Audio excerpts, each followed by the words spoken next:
সাক্ষী এই শব্দটার সাথে আমরা পরিচিত। এই শব্দের দ্বারা আজ হাজারো মানুষের জেল, জরিমানা, জুলুম, নির্যাতনের শিকার হওয়া লাগছে। আর এই সাক্ষীটার আগে মিথ্যা শব্দটা জোড়ার কারণে অনেক ভয়ঙ্কর মানুষও ছাড় পেয়ে যাচ্ছে। আল্লাহরও সাক্ষী আছে। আল্লাহর সাক্ষী নেই? আল্লাহ রাব্বুল আলামিনের প্রথম সাক্ষী আমাদের এই দুই কাঁধে বসা আছে। কোরআনে কারীম জানিয়েছে কিরামান কাতিবিনা ইয়ালামুনা মা তাফআলুন। কিরামান কাতিবিন আমরা অনেকে জানি এটা দুইজন ফেরেশতা, নাকি না? এটা সম্মানিত লেখক দল। দুইজন লেখক আমাদের সাথে আছে, ওনারা লিপিবদ্ধ করছে। আপনার হায়াত পর্যন্ত যা হবে সব ওরা লিখে রাখবে। কিয়ামতের দিন 2 নাম্বার সাক্ষী, ইকরা কিতাবাকা কাফা বিনাফসিকা আল-ইয়াওমা আলাইকা হাসিবা। আল্লাহ এটা ধরিয়ে বলবে, পড়ো। জান্নাতে যাবে না জাহান্নামে যাবে আজকে কাউকে জিজ্ঞাসা করা লাগবে না, তোমার হিসাবের জন্য তুমি নিজেই যথেষ্ট।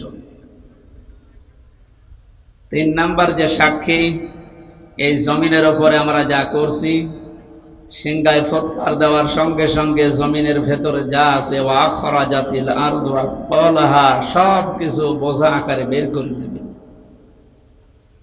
4 নাম্বার সাক্ষী আমার শরীরের অঙ্গ প্রত্যঙ্গ।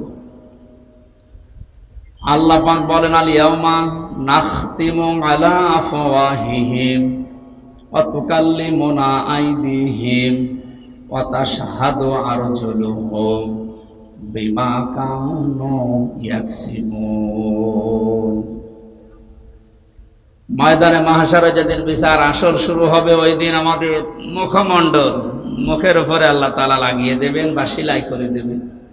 আমাদের হাত, আমাদের অঙ্গ প্রত্যঙ্গ, বিশেষ করে কয়েকটা জিনিসের নাম এখানে এসেছে।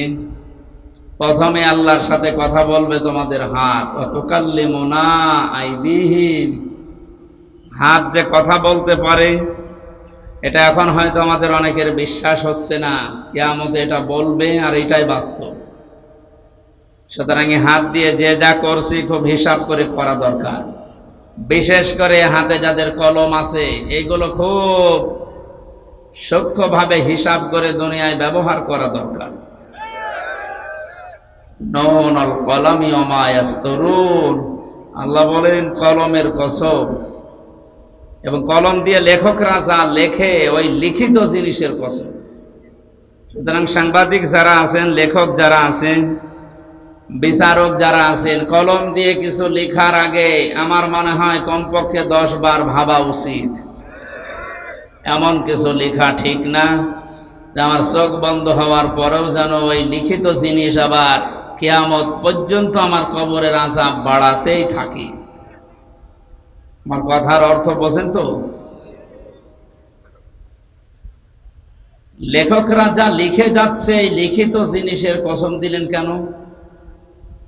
পৃথিবীতে এমনও মানুষ আছে, বুঝে হোক না বুঝে হোক এমন কিছু লেখে, ওই সময় হয়তো আবেগে কিছু লিখে রাখা যাওয়ার পরে লোকটা বিদায় নিলে ওই লিখিত জিনিস নিয়ে জীবিত মানুষেরা এমন এমন কিছু তৈরি করে রং চং মাখিয়ে,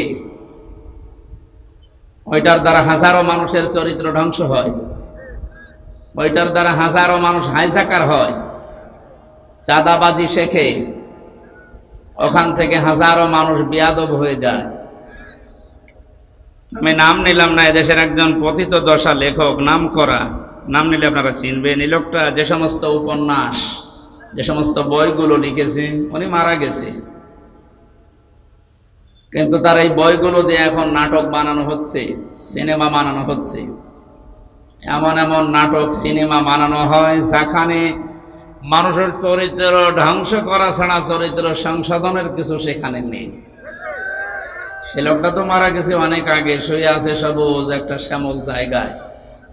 এর দ্বারা যত মানুষ এই দেশের চরিত্র হারাচ্ছে, পৃথিবীর সবচাইতে বড় সম্পদ মানুষের চরিত্র।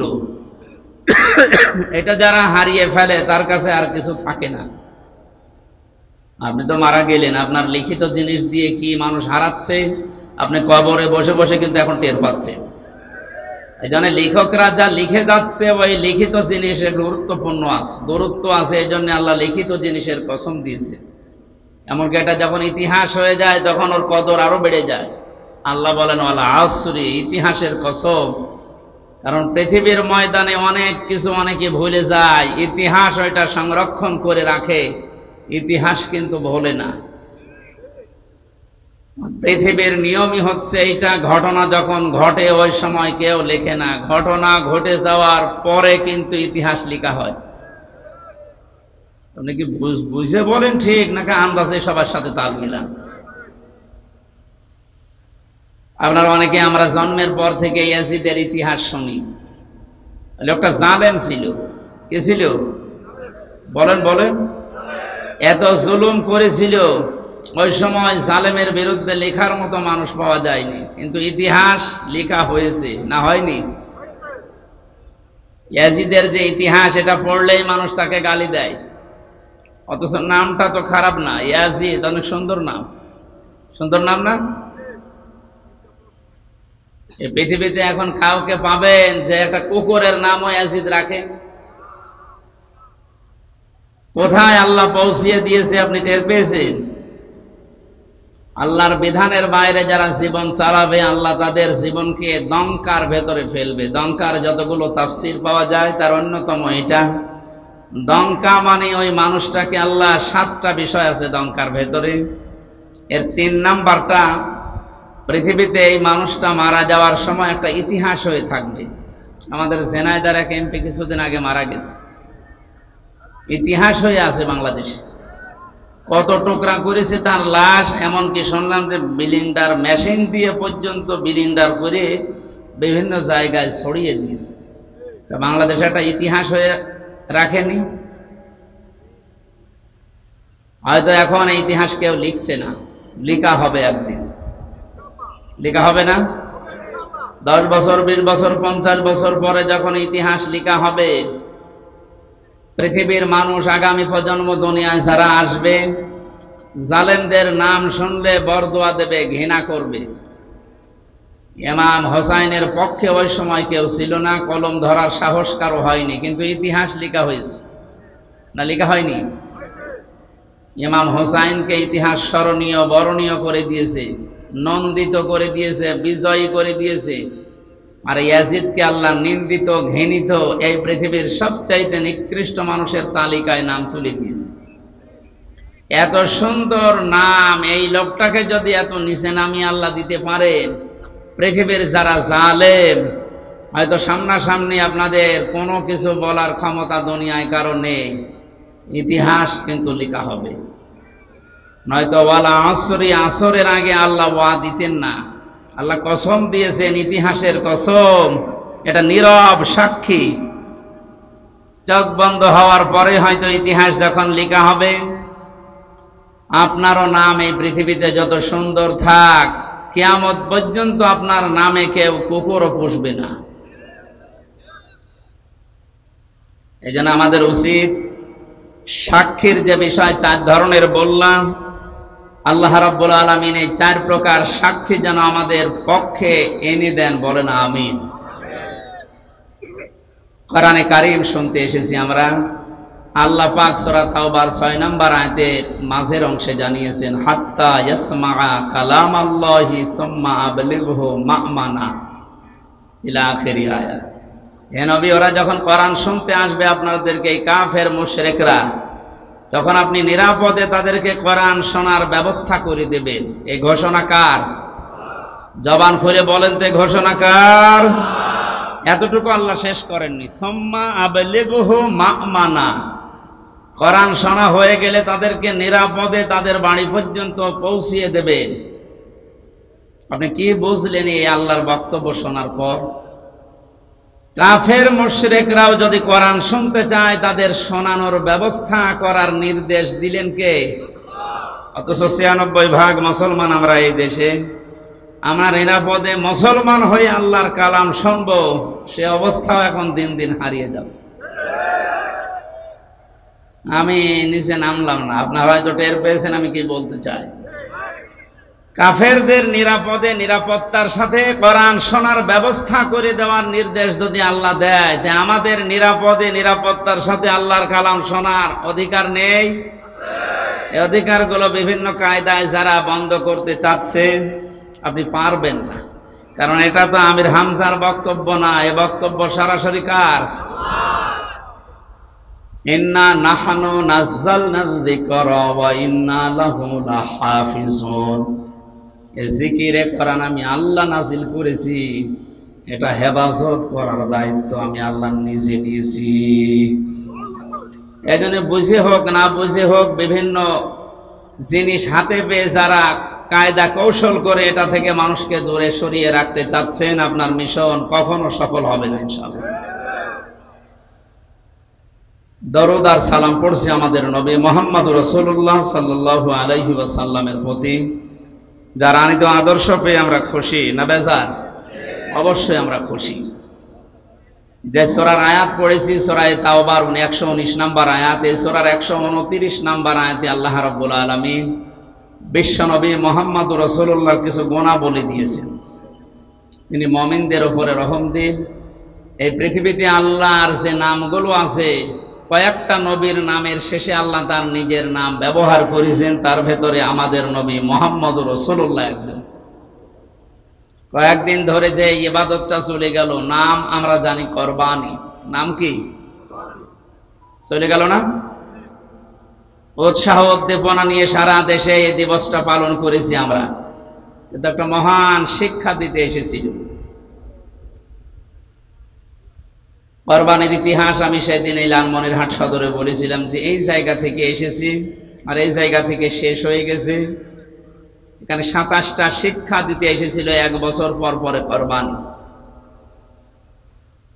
আল্লাহ রাব্বুল আলামিন তার নিজের যে নাম হালিম, যে নবীর নামের পরে দিয়েছেন ফাবাশশারনাহু বিগুলামিন হালিম। জাতির পিতা হযরত ইব্রাহিম নবী আলাইহিস সালাম আল্লাহর কাছে দোয়া করেছিলেন 80 অথবা 99 বছর বয়সে, রব্বি হাবলি মিনাস সালিহিন, হে আল্লাহ তুমি আমাকে একটা নেককার সন্তান দান করো। আলেম যারা আছেন তাদেরকে খেয়াল করার জন্য বলছি, এখানে 2টা শিক্ষা আছে। আমাদের জাতির পিতা হযরত ইব্রাহিম আলাইহিস সালাম আল্লাহর কাছে দোয়া করেছিলেন কয় বছর? 80 বছর। কয় বছর? অন্য বর্ণনায় আছে 99 বছর পর্যন্ত। বিবাহের পর থেকে 99 বছর পর্যন্ত উনি দোয়া করছেন রব্বি হাবলি মিনাস সালিহিন, হে আল্লাহ আমাকে একটা নেককার সন্তান দান করো। আল্লাহ রাব্বুল আলামিন 99 বছর পরে জবাব দিয়েছিলেন ফাবাশশারনাহু বিগুলামিন হালিম, হে ইব্রাহিম তোমাকে আমি একটা সন্তান দিয়েছি, শুধু সন্তান না, এটা গোলামিন হালিম, সহনশীল এবং ধৈর্যশীল।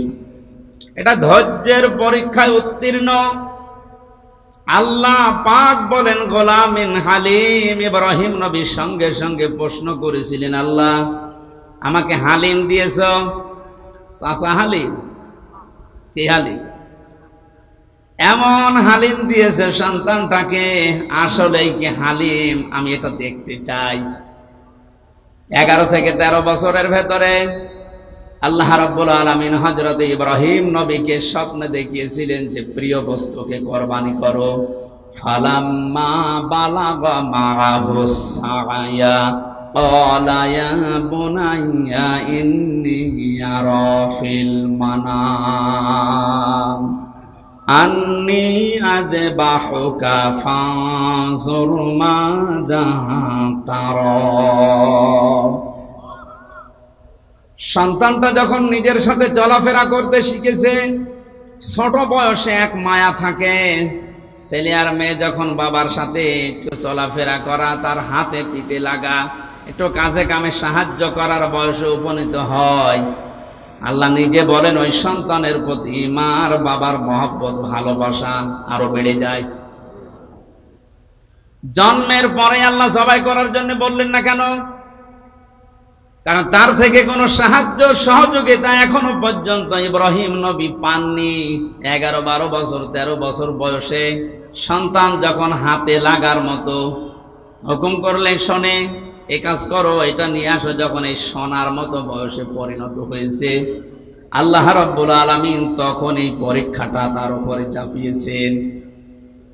ইব্রাহিম আলাইহিস সালামের ঘটনা বলা আমার উদ্দেশ্য না, কারণ এই 4-5 দিন আপনারা বহু এই কাহিনী শুনেছেন। এখান থেকে শিক্ষাটা আমি নিতে চাই।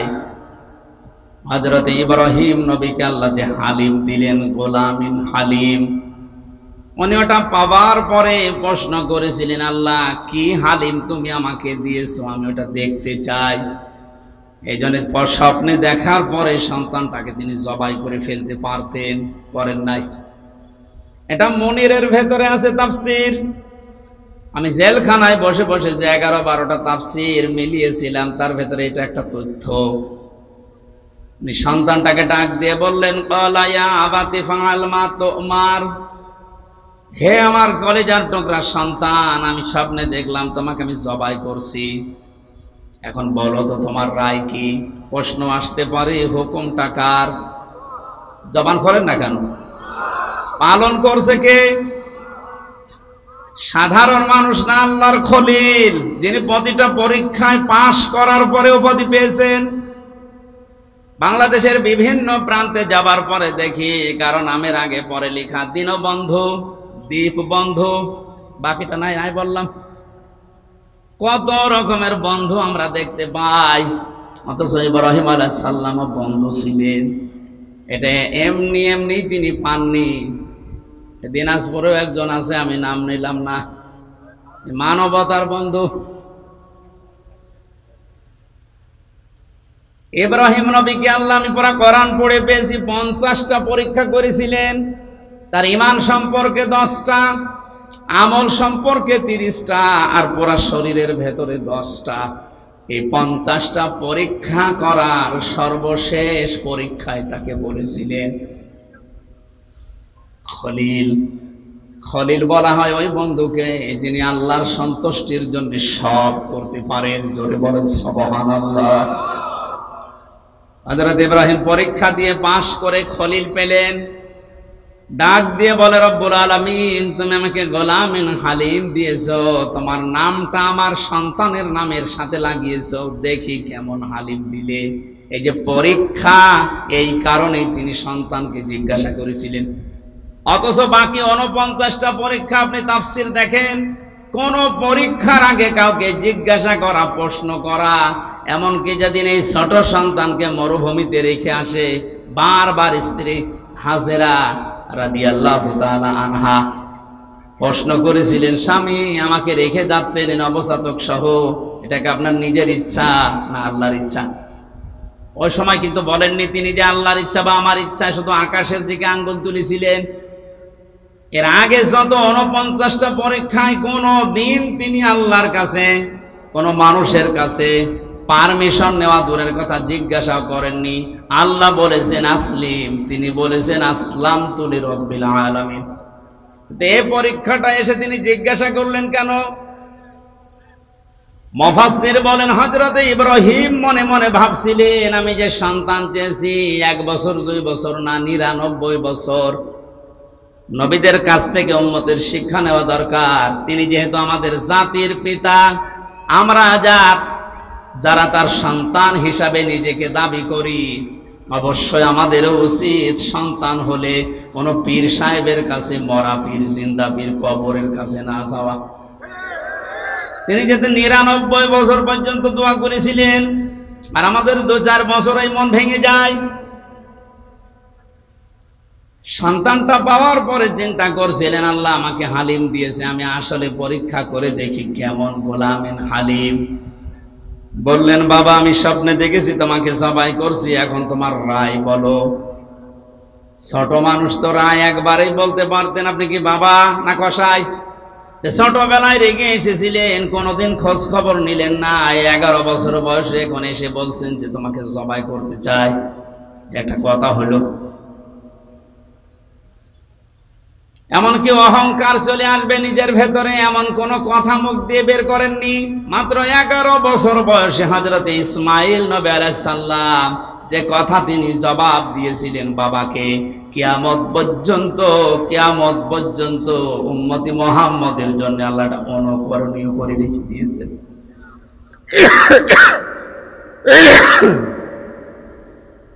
হযরত ইসমাইল ডাক দিয়ে বললেন, সাতাজিদুনি ইনশাআল্লাহু মিনাস সাবিরিন। হে বাবা, যে আদেশ পেয়েছেন আপনি আদেশটা পালন করেন। আল্লাহ যদি চায় আপনি আমাকে ধৈর্যশীলদের মধ্যে পাবেন। শব্দের দিকে খেয়াল করেন, তিনি সাতাজিদুনি ইনশাআল্লাহু মিনাস সাবির বলেন নাই যে আমি মাত্র ধৈর্যশীল আল্লাহর বিধান পালনের ক্ষেত্রে, আমার মতো ধৈর্যের পরীক্ষা কেউ দিতে পারে না। এরকম কথা বললে হয়তো অহংকার চলে আসবে। নিজেকে অহংকার থেকে বাঁচিয়ে এমন একটা কথা জুড়েছেন যেটা আমার ভেতরে কোনো রকমের অহংকার লেশ মাত্র না আসে। হযরত ইব্রাহিম নবী সাতাজিদুনি ইনশাআল্লাহ মিনাস সাবিরিন, এই দুইটা শব্দ শোনার পরে তিনি মনে মনে ভাবলেন যে আমার দোয়া যা করেছিলাম আর আল্লাহ যা জবাব দিয়েছেন, হ্যাঁ ঠিক মতোই হচ্ছে। যে আল্লাহর বিধান মানতে গিয়ে দুইটা শব্দ বলেছে, ইনশাআল্লাহ সাবিরিন। এখান থেকে শিক্ষা নেওয়া দরকার, পৃথিবীর কোন কাজ যদি আমরা আল্লাহর জন্য করি, আমরা যেন অহংকার না করি। হযরত ইসমাইল নবী আলাইহিস সালাম বাবাকে বললেন, আপনি শুরু করেন যা স্বপ্নে দেখেছিলেন। তাফসিরে হাদিসে যে বিশাল কাহিনী আপনারা শোনেন জন্মের পর থেকে, হযরত ইসমাইল নবীকে নিয়ে তার বাবা যখন জবাই দিচ্ছিলেন, ওই সময় আল্লাহ পাক তাকে ডাক দিয়েছিলেন, ফালাম্মা আসলামা ওয়া তাল্লাহু লিল জাবিন।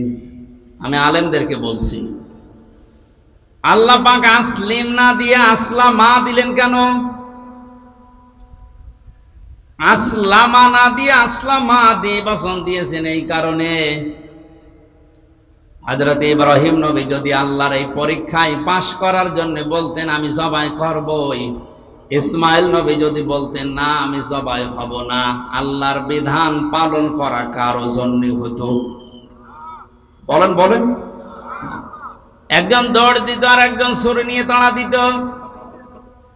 হযরত ইসমাইল নবী যদি বলতেন আমি আল্লাহর এ বিধান পালন করতে রাজি আছি, ইসমাইল নবী যদি পালন করার জন্য এগিয়ে আসতেন, ইব্রাহিম নবী যদি বলতেন না 99 বছর বয়সে একটা সন্তান পেয়েছি আমি এ জবাই করব না, আল্লাহর বিধান পালন করতে পারত?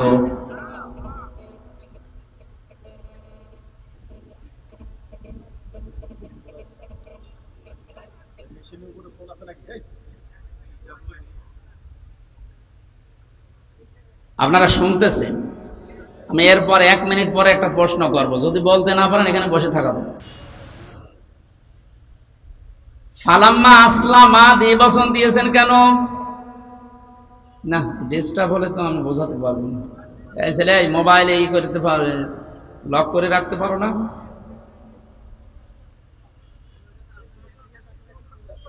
বসো।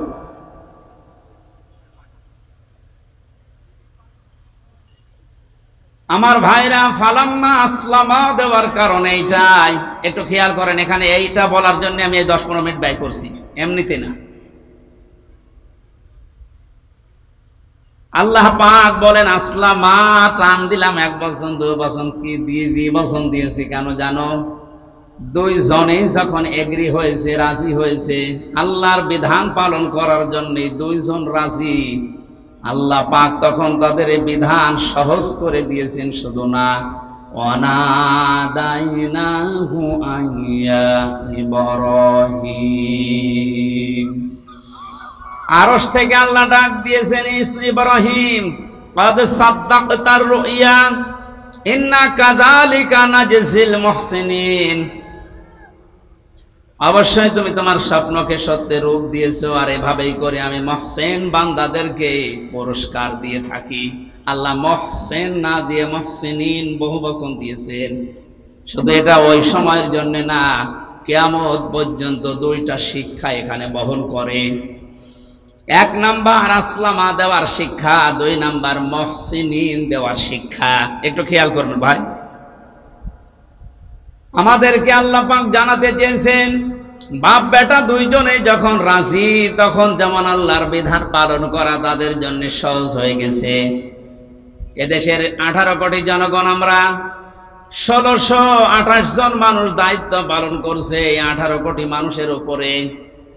1628 জন যদি এখন এই বাংলাদেশে ইব্রাহিম নবী আলাইহিস সালামের ভূমিকায় অবতীর্ণ হতে পারে, 18 কোটি মানুষ যদি আমরা এখন ইসমাইল নবীর ভূমিকায় আসতে পারি, আল্লাহর কসম 41 সাল লাগবে না, 41 ঘন্টায় আল্লাহর বিধানে দেশে কায়েম হয়ে যাবে।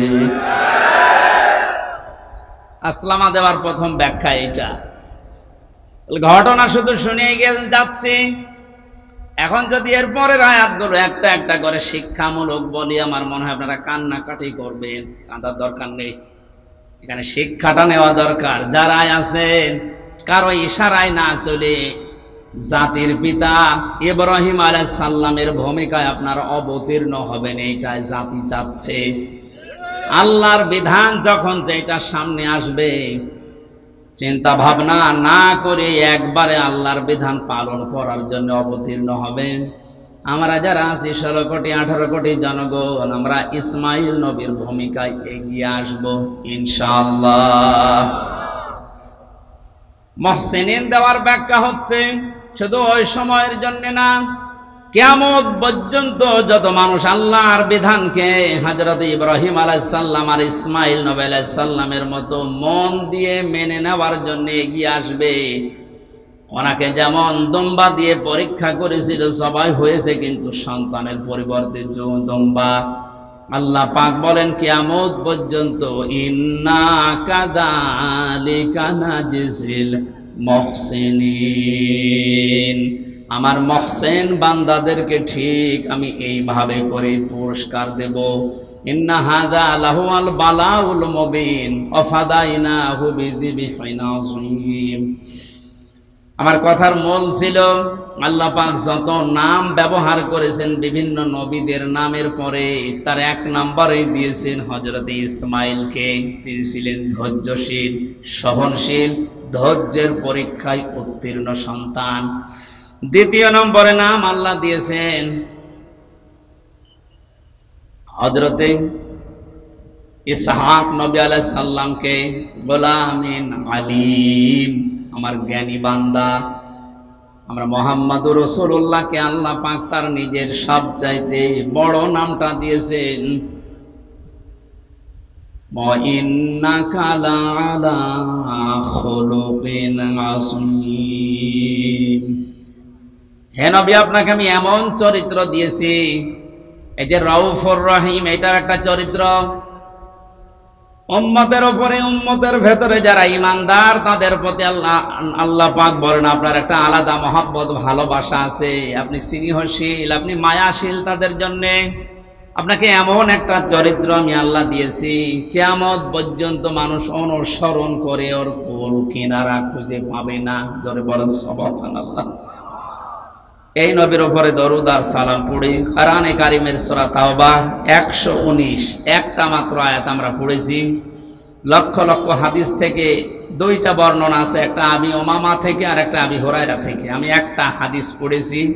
কোন মানুষ যদি তার ঈমানকে পরিপূর্ণ করে নিতে চায়, সে কাউকে ভালোবাসলে যেন দুনিয়ার কোনো স্বার্থে না, আল্লাহর জন্য ভালোবাসে। আজ আমাদের অনেকের ভালোবাসা হয় মেকি, নাই কোনো স্বার্থের কারণে। এই জন্য আমাদের ঈমান পরিপূর্ণ হতে চায় না। শব্দটা যদিও ছোট্ট, এটা কিন্তু অনেক ওজনওয়ালা কথা। মান আহাব্বা লিল্লাহ, কাউকে যদি কেউ ভালোবাসে, কার জন্য বাসবে? বলেন বলেন।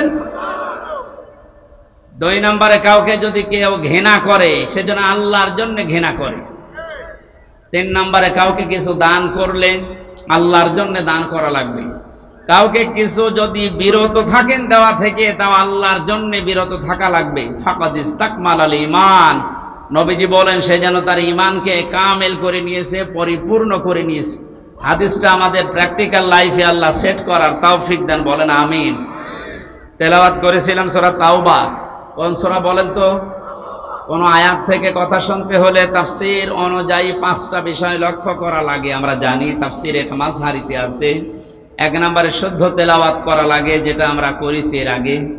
মাতৃভাষায় যে যেই ভাষায় কথা বলে ওই ভাষায় জনগণকে ওর অর্থ শোনানো লাগে, ওটা আমরা শোনাবো ইনশাআল্লাহ।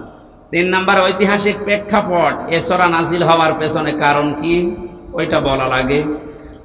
4 নম্বর আয়াতের বাস্তব শিক্ষা কি, ওই মানধাতামলি কি হয়েছে ওটা বাদ দিন। এখন বাস্তবে কি দরকার, স্থান কাল পাত্র ভেদে ওই জায়গায় ওই কথা সেট করা দরকার ওই আয়াত দিয়ে। আজকে একটা সকালে বিবাহ অনুষ্ঠানে গিয়েছিলাম। ওখানে বিবাহ মানে আনন্দ, বিবাহ মানে জায়েজ পন্থায় থেকে ইসলামী সংস্কৃতি যা আছে সেইটার গণ্ডির ভেতরে থেকে মানুষ যেন একটু আনন্দ করে। একজনকে ইসলামী সঙ্গীত বলতে দিয়েছে, সে এমন একটা সঙ্গীত আরম্ভ করেছে মানুষ মরে গেলে যেটা বলে ওইটা। একই মরণের অনুষ্ঠান। এই জন্য স্থান কাল পাত্র ভেদে কথা বলা দরকার। এই আয়াত থেকে এখন যেটা খুব জরুরি আমরা ওই কথাগুলো তুলে আনার চেষ্টা চালাবো ইনশাআল্লাহ। 5 নম্বর আয়াত থেকে যে শিক্ষাগুলো পাওয়া যাবে এটা নিয়ে বাড়ি যাওয়া। আল্লাহ আমাদের আজকের এই ছোট্ট অনুষ্ঠান হলো, এখান থেকে তাফসীর আকারে যে কথা বলছি বা বলবো এখান থেকে ওইগুলো নিয়ে যাওয়ার তৌফিক যেন দান করেন, বলেন আমিন। জবান খুলে কোরআনের এই আয়াতটা একবার পড়েন, যেন একটা অক্ষরে 10টা করে নেকি পাওয়া যায়। আউযু বিল্লাহি মিনাশ শাইতানির রাজিম। বিসমিল্লাহির রহমানির রহিম। ইয়া আইয়ুহাল্লাযীনা আমানুত্তাকুল্লাহা ওয়া কুনু মা'আস সাদিকিন। সাদাকাল্লাহুল আযীম। সূরা তাওবা। কোন সূরা বলেন তো? বলেন। ডাক দিয়েছেন আল্লাহ এখানে শুধুমাত্র ঈমানদারকে। তাহলে বেঈমান যারা আছে আয়াত তাদের জন্য না। বেঈমান যদি থাকেন আপনি এখন উঠে চলে যান, কারণ আপনার জন্য আজকের এই আয়াত না, আপনার জন্য আলাদা আয়াত আছে। বেঈমানদের আল্লাহ ডাক দেয়নি, ইয়া আইয়ুহাল্লাযীনা কাফারু, আল্লাহ কাফেরদেরকেও ডাক দিয়েছেন। সুতরাং ও আয়াত যেহেতু আজকে পড়ি নাই, ওইটা আপনাদের জন্য না। এখানে যারা বেঈমান আছেন চলে যান। দেখেন তো কোনটা চলে যাচ্ছে, ওটা কি বেঈমান নাকি? একটু পরে যান।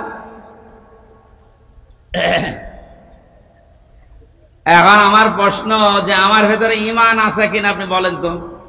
আমার তো জুব্বা গায়ে আছে, পাগড়ি মাথায় আছে, এত বড় সুন্দর সুন্দর টুপি মাথায় দিয়ে আছে, আমার হাতে তসবিহও আছে, আমার ঈমান নেই মানে? না।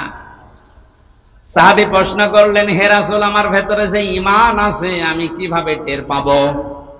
নবীজি বললেন, ইজা সাররাতকা হাসানাতুকা ওয়া সাআতকা সাজ্জিআতুকা ইলা আখিরিল হাদিস, রাহু ইবনে মাজাহ। বিশ্ব নবী বলেন, উম্মত হে আমার সাহাবী, তোমার ভালো কাজগুলো যখন তোমাকে আনন্দ দেবে, খুশি করবে, আর অন্যায় কাজগুলো যখন তোমাকে কষ্ট দেবে, তখন বুঝবে তোমার ভেতরে ঈমান আছে।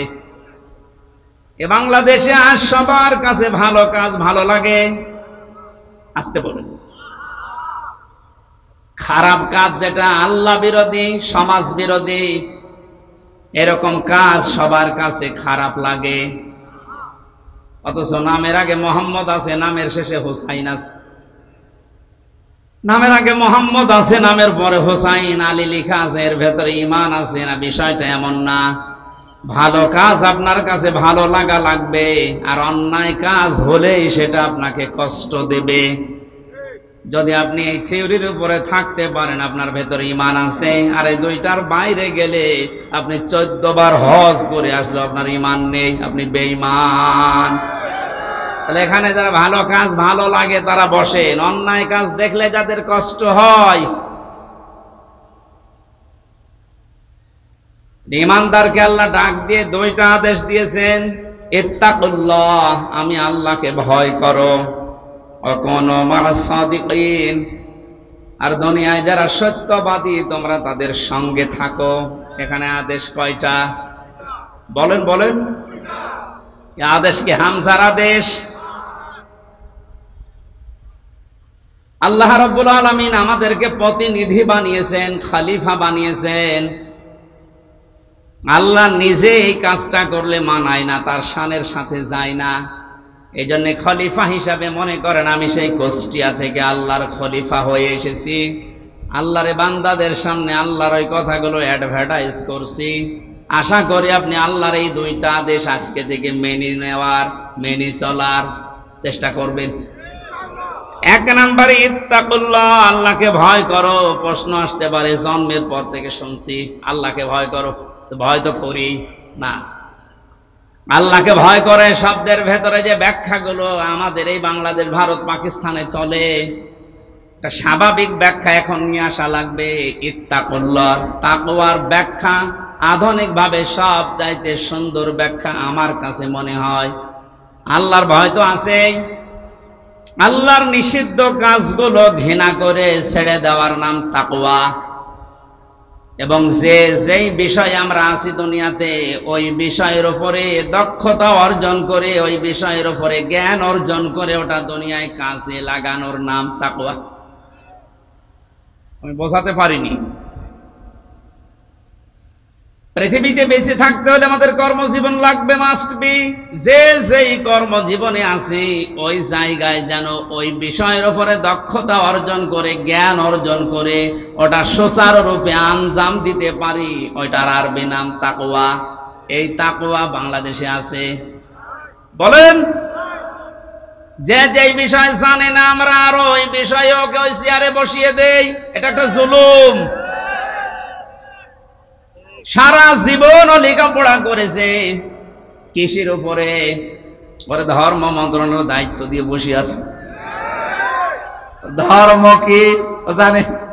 ওরে দেওয়া দরকার ছিল ধান কয় মনে কয় মন হয়, কয় বিঘাতে কতটুকু লাগাতে হয়, ওই দায়িত্ব দেন। কারণ অনার্স মাস্টার্স করেছে ওইটার উপরে। তাহলে তাকওয়াটা আজ আমরা কোন জায়গায় দেখতে পাচ্ছি না। যেই বিষয়ে আমরা আছি ওই বিষয়ের উপর আমাদের জ্ঞান নেই অধিকাংশ মানুষের। আমি এই চেয়ারে বসার আগে, এটা একটা আমানতের জায়গা, এই মঞ্চগুলো একটা আমানত।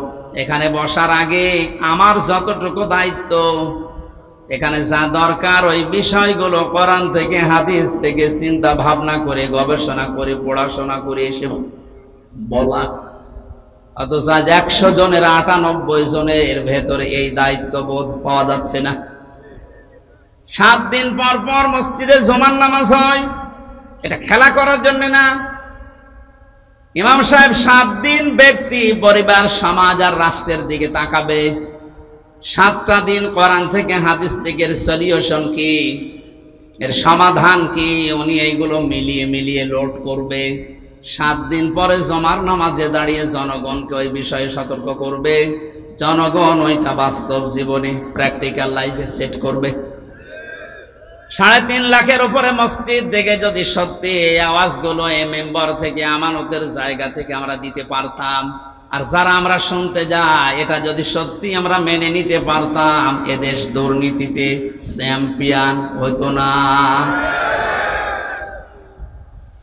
গভীর একটা ষড়যন্ত্র চলছে আজ কিছুদিন ধরে, না জানি জীবিত অবস্থায় আবার দেখা যায় কিনা যে দেশ এখন আর আমাদের হাতে নেই।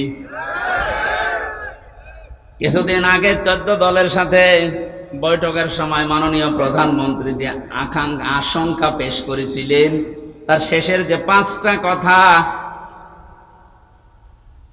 পার্বত্য চট্টগ্রাম অঞ্চলের কয়েকটা জেলা এবং মায়ানমার এবং ভারতের কিছু অংশ নিয়ে সাদা চামড়া যারা আছে, আমি নাম নিলাম না, এরা কিন্তু গোপন আন্দোলন চালিয়ে যাচ্ছে একটা স্বাধীন খ্রিস্টান রাষ্ট্র ঘোষণা দেওয়ার জন্য। ওদিকে মায়ানমারের কিছু অংশ, ভারতের কিছু অংশ, বাংলাদেশের চট্টগ্রামের রাঙ্গামাটি, বান্দরবন, খাগড়াছড়ি, এই কয়েকটা জায়গা নিয়ে দক্ষিণ সুদানে যেমন দিয়েছে কিছুদিন আগে, ইন্দোনেশিয়ার পূর্ব তৈমুরে দিয়েছে কিছুদিন আগে। জীবিত অবস্থায় যদি ওটা আবার দেখে যাওয়া লাগে যে বাংলাদেশও ভাগ হয়ে একটা দক্ষিণ সুদানের মতো স্বাধীন খ্রিস্টান রাষ্ট্র চলছে, এটা দেখে যাওয়ার আগে মরে যাওয়া ভালো। কারণ যে স্বাধীনতা সার্বভৌমত্ব অখণ্ড রাখার জন্যে, অক্ষুণ্ণ রাখার জন্য হাজার হাজার মানুষ জীবন দিয়েছে, লক্ষ লক্ষ মানুষ, লক্ষ লক্ষ মানুষের ইজ্জত সম্ভ্রম হারিয়েছে, সেটা যদি এখন চর্ম চোখে দেখে যাওয়া লাগে, এত চেতনা করে কি হবে? অনেকে চেতনার দোহাই দিয়ে বিভিন্ন কাজ করে যাচ্ছে। চেতনা আপনার থাকছে না, তো চেতনাটা কাজে লাগান। আল্লাহ সভাপতির উদয় হওয়ার তৌফিক দিন যদি কপালে হেদায়েত থাকে। এজন্য ষড়যন্ত্র যা হচ্ছে, নাক কান চোখ মুখ খোলা রাখা দরকার আমাদের। যে যেখানে আসি ওই জায়গা থেকে যেন জ্ঞান অর্জন করার মাধ্যমে, দক্ষতা অর্জন করে ওই জায়গাটা আমরা ঠিক রাখতে পারি আঞ্জাম দেওয়ার মাধ্যমে। আল্লাহ পাক বলেন তাকওয়া অর্জন করো। এখানে আমি 9টা বিষয় পেয়েছি। তাকওয়া অর্জন কিভাবে করতে হয়? আল্লাহর নিষিদ্ধ কাজগুলো ঘৃণা ভরে ছেড়ে দিতে হয়। যে যেই কাজে আসি ওই কাজের দক্ষতা অর্জন করে, জ্ঞান অর্জন করে ওইটা বাস্তবায়ন করতে হয়। এখন তাকওয়ার ফলাফল কি? তাফসিরে মাঝারিতে, তাফসিরে তাবারিতে এই 2টা জায়গায় পড়ে পেয়েছি। তাকওয়া যদি কেউ অর্জন করে, মহান আল্লাহ তাকে 12টা পুরস্কার দুনিয়া আখিরাত মিলে দান করেন। বলেন সুবহানাল্লাহ। দুনিয়ায় তাকওয়ার 1 নাম্বার ফলাফল, এ দুনিয়াতে এই লোকটা বিপদে মুসিবতে পড়লে এমন জায়গা থেকে আল্লাহ সাহায্য পাঠায়, লোকটার ধারণাও ছিল না যে এখান থেকে সাহায্য আসতে পারে। সত্যি যদি আপনার তাকওয়া অর্জন হয়, এটা আপনি দেখতে পারবেন। 2010 সালে আমি বিশ্ববিদ্যালয়ে ভর্তি হয়েছিলাম। এর আগে যেখানে জমার নামাজ পড়াতাম, এর বাস্তব প্রেক্ষাপট আমি নিজের জীবনে পেয়েছি। কোরআনে কারীম জানিয়েছে, ইয়া আইয়ুহার রাসূল বাল্লিগ মা উনজিলা ইলাইকা মির রাব্বিক ওয়া ইল্লাম তাফআল ফামা বাল্লাগতা রিসালাতা ইলা আখিরি আয়াত। সূরা মায়েদার 67 নম্বর আয়াতে আল্লাহ রাসূলকে ডাক দিয়েছেন, হে রাসূল, আপনি তাবলীগ করেন, প্রচার করেন, পৌঁছিয়ে দেন। কি তাবলীগ করবেন, কি প্রচার করবেন? মা উনজিলা ইলাইকা মির রাব্বিক, আপনার রব আপনাকে যেটা দিয়েছে তার নাম কি? কোরআন। বলেন বলেন। তাহলে তাবলীগ এই শব্দটা কোরআনে কারিমে আল্লাহ ব্যবহার করেছেন আমর হিসাবে। আল্লাহর আদেশ, আল্লাহর আমর তার বান্দাদের জন্য মেনে নেওয়া নফল না ফরজ? তাহলে তাবলীগ করা কি? বলেন বলেন, আপনি ভুল বুঝবেন না। তাবলীগ করা ফরজ। কিসের তাবলীগ? মা উনজিলা ইলাইকা মির রাব্বিক, আপনার রব আপনার উপরে যেটা নাজিল করেছে, এই আয়াত অনুযায়ী ফতোয়া বের হয়, পৃথিবীতে তাবলীগ হবে কোরআনের। আল্লাহ পাক বলেন, আমি ভালোভাবে জানি কোরআনের তাবলীগ যদি আপনি করতে চান, আপনার উপরে বিপদ আপদ মুসিবত আসবে। আল্লাহু ইয়াসিমুকা মিনান নাস। ইয়াসিমু এটা মুজারে, বর্তমান, ভবিষ্যৎ, প্রেজেন্ট, ফিউচার। শুধু বিশ্ব নবীকে আল্লাহ এক আদেশ দেননি, হে নবী কিয়ামত পর্যন্ত এই আয়াতটা কোরআনে থাকবে না থাকবে না? সত্যি যদি কোরআনে কারীম আমি আল্লাহর কালাম, এটা তাবলীগ করা ফরজ, এই বিশ্বাস নিয়ে মানুষ যদি তাবলীগ করতে চায়, প্রচার করতে শুরু করে, বিপদ আপদ মুসিবত আসবে, আমি আল্লাহ নিজে আপনাকে বাঁচাচ্ছি, তাদেরকেও বাঁচাবো। এর উপরে পরিপূর্ণ বিশ্বাস নিয়ে যখন ওই ছোট বয়সে, কয় বছরে বয়স ছিল তখন? কেবল ইন্টার শেষ করে বিশ্ববিদ্যালয়ে গেছি, খুব বেশি হলো 19-20 বছর হবে। এই 20 বছর বয়স থেকে আমি দেখেছি কোরআনে কারীমের সঠিক তাবলীগ করার কারণে, যদি ওই সময় আমাকে পুলিশ ধরেছিল, হাজতে নিয়েছিল, জেলে গিয়েছিলাম, আল্লাহ এমন ভাবে বাঁচিয়েছে। তা আমারও বিশ্বাস হয়নি যে এভাবে বাঁচা যায়। এটা আল্লাহর কোরআনের উপরে বিশ্বাস অগাধ। ওই যে বলছিলাম, দুনিয়াতে যে যেই কাজে আছেন ওই বিষয়ের উপরে জ্ঞান অর্জন করে দক্ষতা নিয়ে এগিয়ে যাওয়ার সামনে এ তাকওয়া যদি তৈরি হয়, প্রথম আল্লাহ ফলাফল দেবেন। বিপদে পড়লে এমন জায়গা থেকে সাহায্য আসবে যেটা চিন্তার বাইরে। জোরে বলেন সুবহানাল্লাহ। আমি 9টা বলতে পারলাম না, এগুলো আছে। আমার মূল বিষয় কোনু মা'আস সাদিকিন, আল্লাহর আদেশ তোমরা সত্যবাদী যারা আছে তাদের সঙ্গে থাকো। এই আদেশ কার? আরো জোরে বলেন। এই আয়াতটা নিয়ে আজ সবচাইতে বেশি ভেজাল বাংলাদেশের, ভারতে। আপনি যত দরবারে যাবেন সেখানে আয়াতটা আগে পাবেন। তারা বলবে আল্লাহকে ভয় করা, সত্যবাদীদের সাথে থাকো। সত্যবাদী মানে পীর সাহেব। অথচ সাদিকিন, সত্যবাদী কারা? এ কথা বলবে কে বলেন তো? বলেন বলেন। হামজা যদি বলে অমকে সত্যবাদী, অমক দল সত্যবাদী হবে। কোরআনে কারিমে আল্লাহ আয়াতের ব্যাখ্যা সূরা বাকারার 177 নম্বর আয়াতে দিয়েছেন যে 10টা গুণ যাদের ভেতরে পাওয়া যাবে, আমি আল্লাহর ভাষায় উলাইকাল্লাযীনা সাদাকু ওয়া উলাইকা হুমুল মুত্তাকুন। এই মানুষগুলো হচ্ছে আমি আল্লাহর ভাষায় ঈমানের দাবিতে সত্যবাদী, আর এরা তাকওয়াবান, এরা মুত্তাকি। তোমরা যদি সঙ্গী সাথী থাকতে চাও, এই 10টা গুণ যাদের ভেতরে আছে তাদের সাথে থাকো। এটাতে রেকর্ড হচ্ছে সারা পৃথিবীতে, কালকে ছড়াবে। আমার সামনে এখন 750 কোটির উপরে বেশি মানুষ মনে করেন বসে আছে। আমি নিজের ঈমান থেকে দায়িত্ববোধ নিয়ে কথা বলছি। আল্লাহ যাদের সাথে থাকতে বলেছেন তাদের পরিচয় যদি এখন এই আয়াতের সাথে মিলে যায়, অবশ্যই যাদের সাথে থাকা আপনার জন্য ফরজ। কোরআনে কারীম আদেশ দিচ্ছে, এবার আপনি মিলান। লাইসাল বিররু আন তুওয়াল্লু ওয়াজুহাকুম কিবালাল মাশরিকি ওয়াল মাগরিবি ওয়ালাকিন্নাল বিররা মান আমানা বিল্লাহ। আল্লাহ পাক বলেন শুধু পূর্ব দিকে আর পশ্চিম দিকে মুখ ঘুরিয়ে নামাজ পড়লে সওয়াব হবে। কে বলেছে তোমাদেরকে?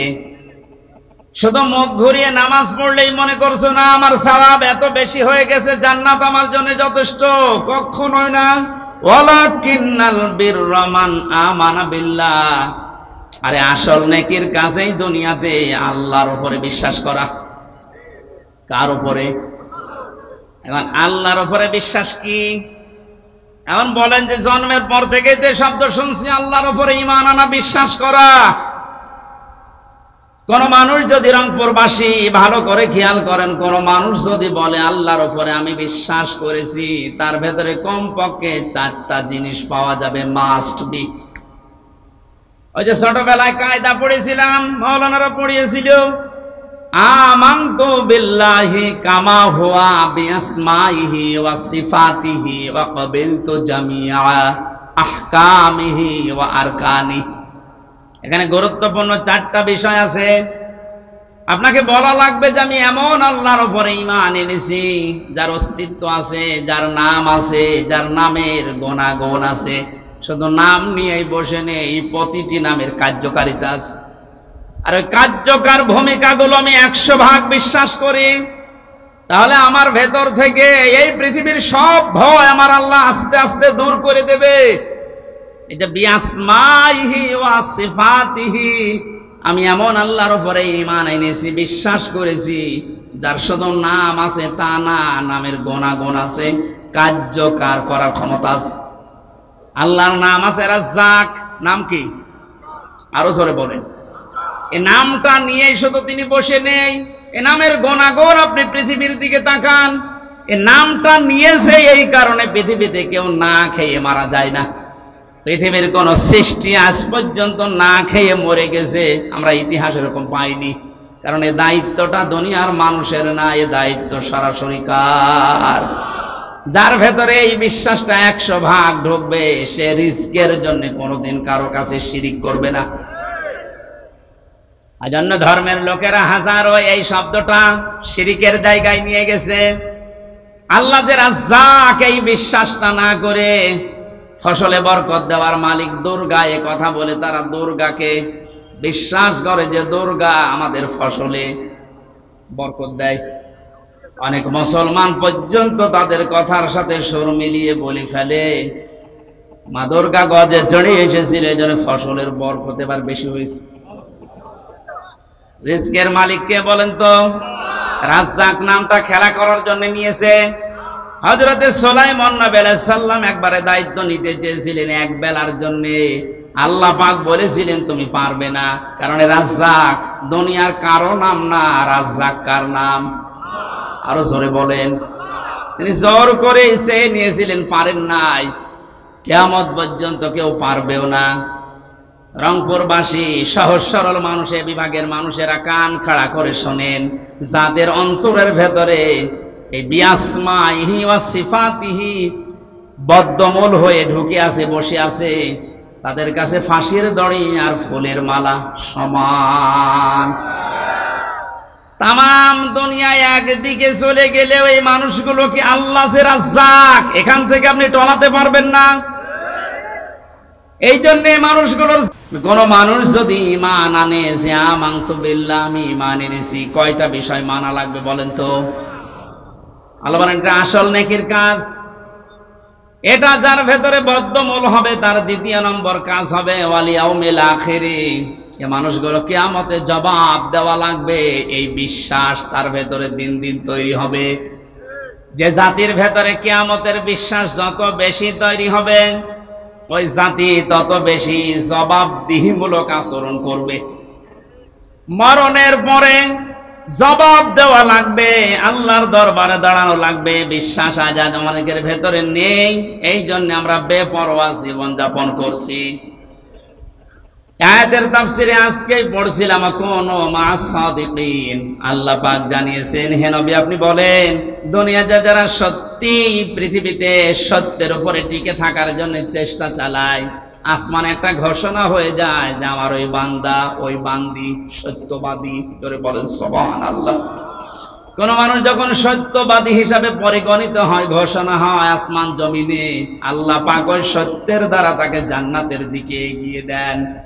আর কোন মানুষ যখন মিথ্যার উপরে মিথ্যাকে প্রতিষ্ঠা করার জন্য চেষ্টা চালায়, আসমান জমিনের যে ঘোষক ফেরেশতা আছে ঘোষণা দিয়ে দেয় যে ওই লোকটা ওই মেয়েটা মিথ্যাবাদী, ওর নাম মিথ্যাবাদী হিসাবে পরিগণিত হয়ে যায়।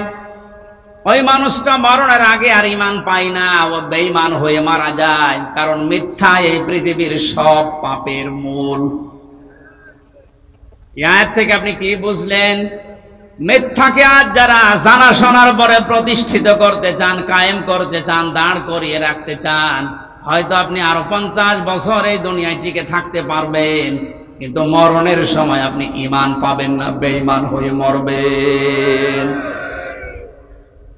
মিথ্যা সব সময় নিয়ে যায় জাহান্নামের পথ দেখাতে।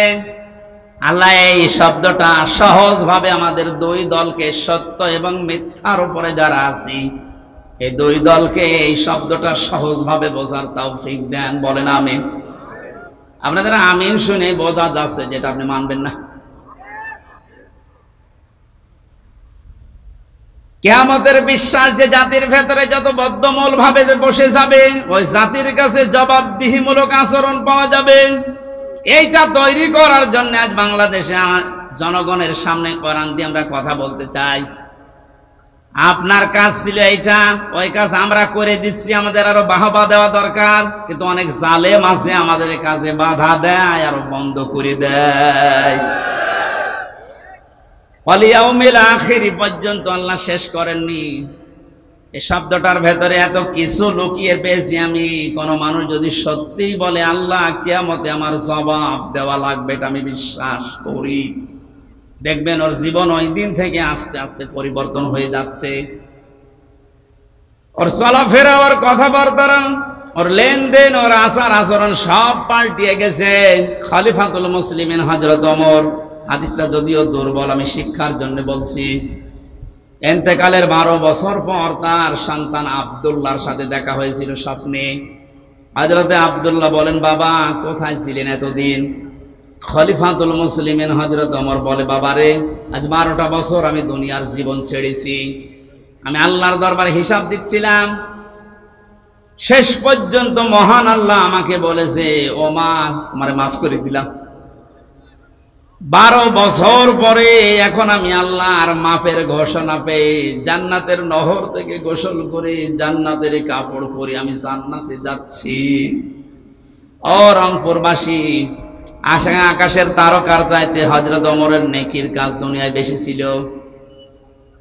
রাস্তা দিয়ে গেলে শয়তান পর্যন্ত ভয় পেত ওই রাস্তায় যেতে। নবীর পরে যদি কেউ নবী হওয়ার যোগ্যতা অর্জন করত, হযরত ওমর নবী হয়ে যেত। জান্নাতের সার্টিফিকেট জিন্দা অবস্থায় যে পেয়েছিল যারা, তার ভেতর উনি 2 নাম্বার। এই পর্যায়ের মানুষ, মানে যদি 12 বছর লাগে তারপর আল্লাহ বলেন আমি মাফ করে দিয়েছি। বলেন তো আপনি নিজের দিকে তাকিয়ে যে আপনার কয় বছর লাগবে?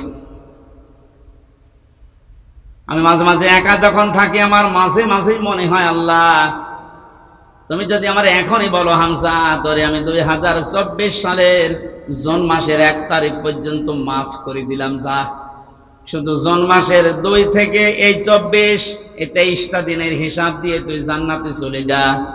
আমার যে জীবনের স্টাইল, আমার মনে হয় 24 দিনের হিসাবও আমার দেওয়া সম্ভব না। আপনারা পারবেন না? আপনাদের গলার ভাব দেখে বোঝা পারবেন।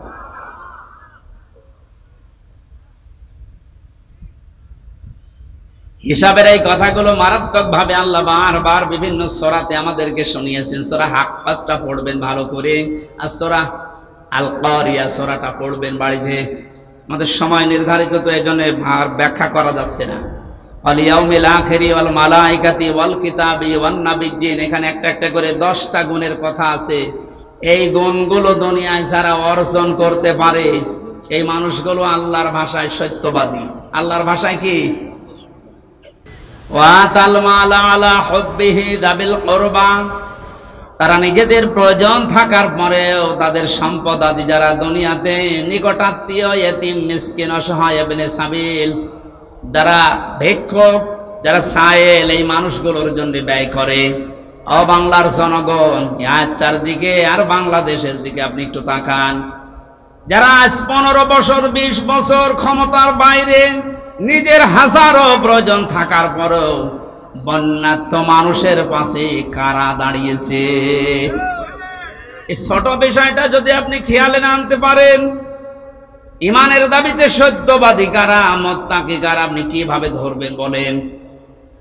এই যে জাবিল কুরবার ভেতরে আমরা পেয়েছি নিকট আত্মীয় যারা আছে, এই মানুষগুলোকে অবশ্যই আপনার হক আদায় করা লাগবে, বিশেষ করে রক্তের সম্পর্ক যাদের সাথে। আজ নিজের আপন ফুফু, নিজের আপন চাচা, নিজের আপন বোন, নিজের আপন ভাই, সবচেয়ে বেশি সম্পর্ক রক্তের এদের। আজ হাজারো নামাজি, রোজাদার, হাজি মানুষও দেখতে পায়, এদের সাথে সম্পর্ক ভালো না যত সম্পর্ক ধর্ম আত্মীয়র সাথে। যারা আজ নিজের আত্মীয় স্বজনকে ধোঁকা দেন, তাদের যে সম্পদগুলো দেওয়া দরকার ওগুলো ফাঁকি দেন। জমি জায়গা, বোনকে ফাঁকি দিয়েছেন, ফুফুকে, চাচাকে, আপনি লিখে নিতে পারেন জাহান্নামের একটা টিকিট আপনি বুক করে ফেলেছেন। অথচ এখানে হাজারো মানুষ এমন আছে হজ করে এসেছে, বনের জমি ফাঁকি দিয়ে। বলেন নাউজুবিল্লাহ। নিজের বোনের যে সম্পদ আছে, তার যে হক আছে ভাইয়ের প্রতি, আজ হাজারো পরিবারে আমি সহ অনেকেই মানতে পারছি না। এর পেছনে সেই কয়জন দায়ী আছে, তার অন্যতম দায়ী আপনার বউ। এমন একটা বউ আমি পেয়েছি, আমার নিজের আপন বোন, আমার নিজের আপন ভাই, আমার আপন ফুফু, আপন চাচা, এদের যে হকগুলো আদায় করতে গেলে পেছন দিক থেকে টেনে ধরে। এমন বউ দেশে নেই? আর এই বউকে বারবার পেছন দরজা দিয়ে শিক্ষা দেয় ওর মা। এই জন্য মেয়েরা যারা এসেছেন, বিয়ের পরে যদি আপনি মায়ের পরামর্শ মতো, বুদ্ধি মতো চলেন, বেশি দিন সংসারে টিকতে পারবেন না, দেখবেন ডিভোর্স হয়ে গেছে। কোন স্ত্রী যদি চায় যে আমার আবু জর বেশি দিন বেঁচে থাক, আমার আবু যর দুনিয়াতে বেশি দিন হায়াত পাক, তার সংসার, তার সন্তানাদি, তার সম্পদাদি, তার সম্মান দুনিয়ায় আরো বেড়ে যাক। তিরমিজি শরীফের হাদিস, আল্লাহর নবী বলেন, সেই বউ যেন তার স্বামীকে বারবার বলে, স্বামী তুমি আর যাই করো, রক্তের সম্পর্ক যাদের সাথে আছে এইগুলো অটুট রাখো। কিন্তু আজ এদের কারণে এই সাবিল কোরবানটা আমরা করতে পারি না। তার মানে যে স্ত্রীর জন্য, যে স্ত্রীর মার কারণে আমার নিজের রক্তের সম্পর্ক ঠিক রাখা যায় না, ওই স্ত্রী চায় যে আমার আবু যর তাড়াতাড়ি মরি যাক। কথা বলছেন এটা? আমি সহ যারাই আছি ঝামেলায়, আল্লাহ আমাদেরকে ঝামেলা কাটিয়ে ওঠার এবং এই আয়াতের উপরে আমল করার তৌফিক দেন, বলেন আমিন। সম্মানিত মা বোনেরা, কথাটা শুনতেও যদিও আপনার কাছে খারাপ লাগছে, এইটাই বাস্তব। আমি নিজে একজনের জামাই, আমি নিজে আমার ইমান থেকে বলছি, আমি আমার শ্বশুর শাশুড়িকে, এখানে যত জামাই আছে প্রত্যেকটা জামাই আমরা যেভাবে শ্বশুর শাশুড়িকে মা বাবা মনে করে দেখি, আমাদের বউগুলো যদি তারা নিজেদের শ্বশুর আর শাশুড়িকে নিজের মা বাবার মতো মনে করে দেখতো, কোন সংসার আলাদা হতো না।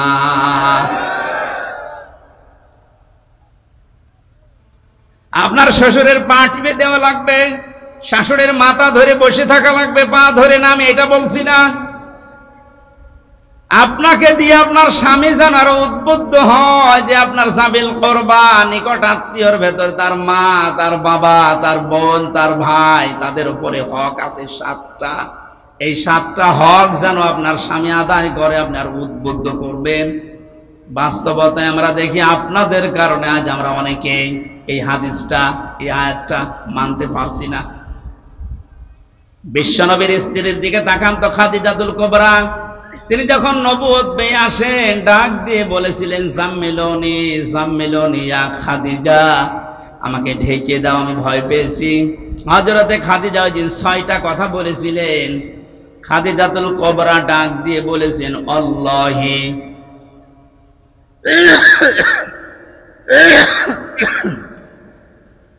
কাল্লা লা ইউখজিকাল্লাহু আবাদান। এই শব্দের ভেতরে খাদিজাতুল কুবরা আল্লাহর নামই উচ্চারণ করেছেন 2 বার, অথচ তিনি অতক্ষণ পর্যন্ত ঈমান আনেননি। তিনি বলছেন, আল্লাহর কসম, কখনোই না, আল্লাহ আপনাকে অপমান করতে পারেন না, করবেনও না, কারণ আপনি 6টা কাজ দুনিয়ায় করেন। 1 নম্বর, এই দুনিয়াতে রক্তের সম্পর্ক যাদের সাথে আছে এইগুলো আপনি ঠিক রাখেন। খাদিজাতুল কুবরা যদি সাহায্য না করতেন, বিশ্ব নবীর নিকট আত্মীয় রক্তের সম্পর্কগুলো ঠিক রাখতে পারতেন না। নবীজি করেছিলেন, খাদিজাতুল কুবরা সার্টিফিকেট দিয়েছেন। এখান থেকে মাসলা বের হয়, পৃথিবীর ময়দানে যারা রক্তের সম্পর্কগুলো ঠিক রাখবে, এই মানুষগুলোকে জিন ভূত এগুলোতে ভয় দেখাবে না। আমি আবার বলছি, দুনিয়াতে যারা রক্তের সম্পর্কগুলো অটুট রাখবে, ঠিক রাখবে, এই জিন ভূত পরী এগুলোর ভয় আল্লাহ তাদের থেকে দূরে সরিয়ে রাখবে। খাদিজাতুল কুবরা নবীকে বলেছিলেন, আপনি ভয় পাবেন না, কোন দুষ্ট জিন পরী ভূত যাই বলেন এগুলো আপনাকে ভয় দেখাতে পারে না, কারণ আপনি রক্তের সম্পর্কগুলো ঠিক রাখেন। আজ আমাদের দুনিয়াতে এগুলো সব আস্তে আস্তে উঠে যাচ্ছে, আর এইগুলোর ভয় আমাদের ভেতরে এগুলো বদ্ধমূল হচ্ছে। অনেক বড় বড় অফিসার পর্যন্ত তাল গাছের ভেতরে কি যেন নড়িয়ে উঠেছে, ভয়তে এসে বলছে, হুজুর ফু দিয়ে দেন। কেন? তাল গাছের ভেতরে কি যেন নড়ে উঠলো। তাল গাছের ভেতরে কি নড়ে ওইটা দেখে তোমার ভয় লেগেছে, লাগবেই তো, কারণ তোমার তো রক্তের সম্পর্ক ঠিক নেই, ভাইয়ের সাথে ভাইয়ের সম্পর্ক আজ ঠিক নেই। শুধুমাত্র 1 বিঘত জমি ভাগ করা নিয়ে ভাইকে হত্যা পর্যন্ত করছে এমন মানুষ দেশে আছে। এখনই চোখ বন্ধ হয়ে গেলে 1 বিঘা না, 1 বিঘত না, 1 হাত না, 1 বিঘা না, 10 বিঘা জমি আপনার সাথে যাবে। এজন্য খেয়াল করে রক্তের সম্পর্ক হলো একটু ছাড় দিয়ে হলো আমাদের ঠিক রাখা দরকার। আমি সহ যারা এসেছি, আল্লাহ তুমি আমাদেরকে রক্তের সম্পর্ক অটুট করার তৌফিক দাও। আর এগুলোর যারা বাধা, এই বাধাগুলোকে তুমি দূর করে দাও, বলেন আমিন। ওয়াতাল মালা আলা হুব্বিহি যাবিল কুরবা ওয়াল ইয়াতামা ওয়াল মাসাকিনা ওয়া ইবনাস সাবিল ওয়াস সাইলিনা ওয়া ফির রিকাব ওয়া আকামাস সালাতা ওয়া আতাজ যাকাত। দুনিয়াতে যারা নামাজ কায়েম করে, নামাজ কায়েমের আন্দোলন করে, সম্পদ থাকলে যারা যাকাত দিয়ে দেয়, ওয়াল মুফুনা বিআহদিহিম ইযা আহাদু ওয়াস সাবিরিনা ফিল বাসাই ওয়াদ দাররাই ওয়া হিনাল বাআস। আল্লাহ পাক বলেন যারা ওয়াদা করলে ঠিক রাখে, আর যারা বিপদে আপদে মুসিবতে দুঃখ কষ্টে যারা ধৈর্য ধারণ করে। আমার তো ইমানের দৃষ্টিতে লক্ষ্য করলে দেখি এই 10টা গুণ এই বাংলাদেশে অনেকের ভেতরেই নেই। আমি একটা জরিপ পেয়েছিলাম, এই 10টা গুণ এই দেশের 100 জনের মাত্র 15 জনের ভেতরে পাওয়া যায়। যতদিন পর্যন্ত 10টা গুণ 100 জনের 50 জনের ভেতরে তৈরি না হবে, ততদিন দেশে ইসলাম কায়েম করে টিকিয়ে রাখা সম্ভব না। আল্লাহ আমাদেরকে 15 জন থেকে 50 জন পর্যন্ত উত্তীর্ণ হওয়ার তৌফিক দিন। সত্যবাদী যারা আল্লাহর ভাষায় এই 10টা গুণ যারা অর্জন করছে, তাদের সাথে থাকার তৌফিক দেন, আমিন।